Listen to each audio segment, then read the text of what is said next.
In 2021, Farfetch was worth over $20 billion. By 2024, it was liquidated for pennies on the dollar.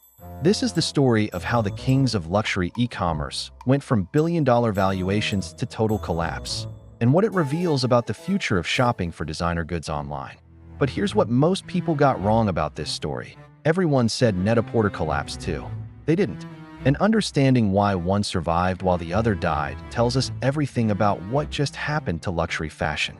I'm going to break down the real reasons behind the biggest implosion in luxury e-commerce history. Let's rewind to understand how we got here. In 2007, a Portuguese entrepreneur named José Neves had a vision. He wanted to connect the world's best luxury boutiques with customers everywhere. That vision became Farfetch. The pitch was brilliant. Instead of holding inventory themselves, Farfetch would be a marketplace. Think of it as the Airbnb of luxury fashion. Hundreds of boutiques worldwide would list their items, and customers could buy authentic designer pieces from anywhere. By 2018, Farfetch went public on the New York Stock Exchange. The IPO raised $885 million. Meanwhile, Net-a-Porter, founded even earlier in 2000, had pioneered luxury e-commerce. They were the OG, bought by Richemont, merged with YOX, and became the established player everyone else was chasing. Then came 2020. The pandemic hit. Physical stores closed. Everyone went online, and luxury e-commerce exploded. Farfetch's stock hit $73 per share in February 2021. The company was valued at over $20 billion. José Neves was hailed as a visionary who had cracked the code on digital luxury. But they hadn't.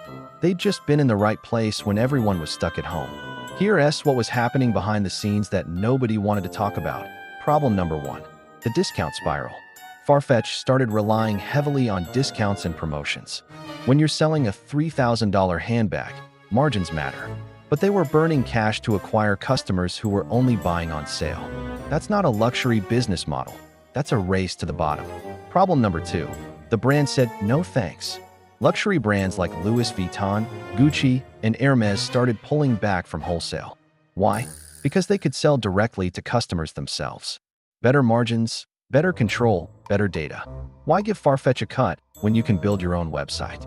Net-a-Porter faced this too, but they had deeper relationships with brands and a different structure.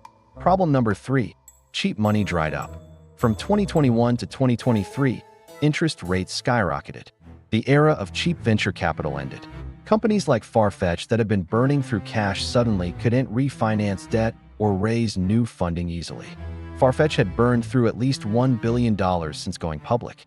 When investors stopped being patient with losses, the house of cards wobbled. Problem number 4. The duty-free loophole closed. Here's a wild one most people don't know.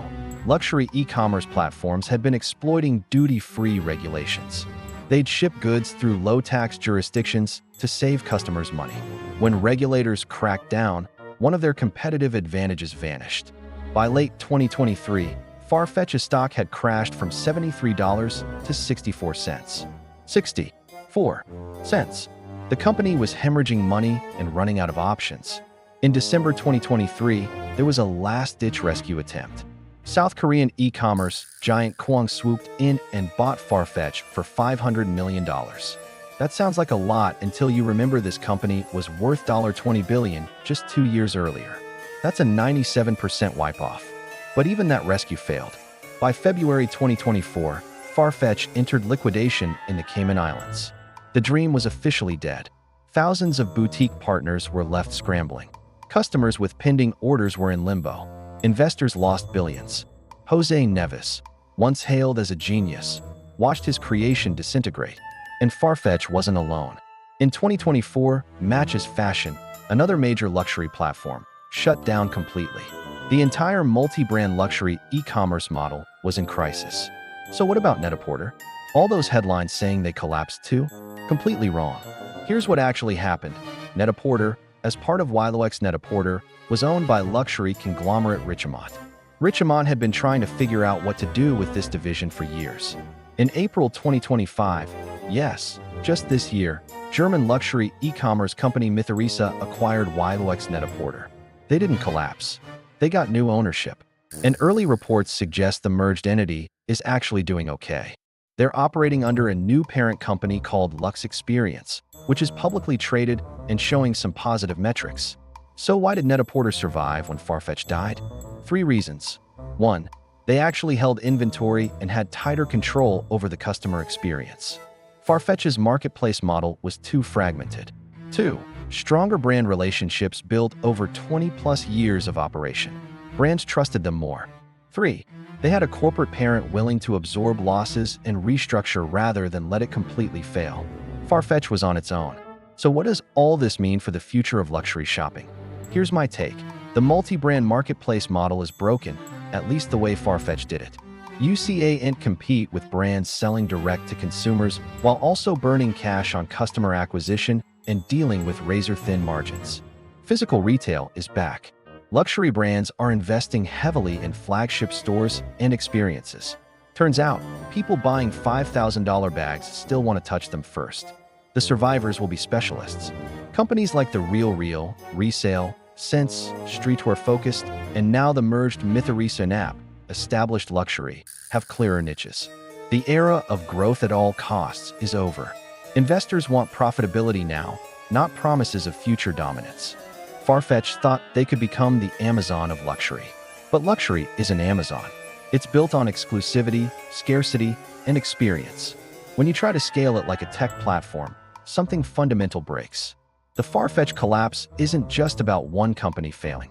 It's about an entire generation of tech-driven luxury retail hitting a wall.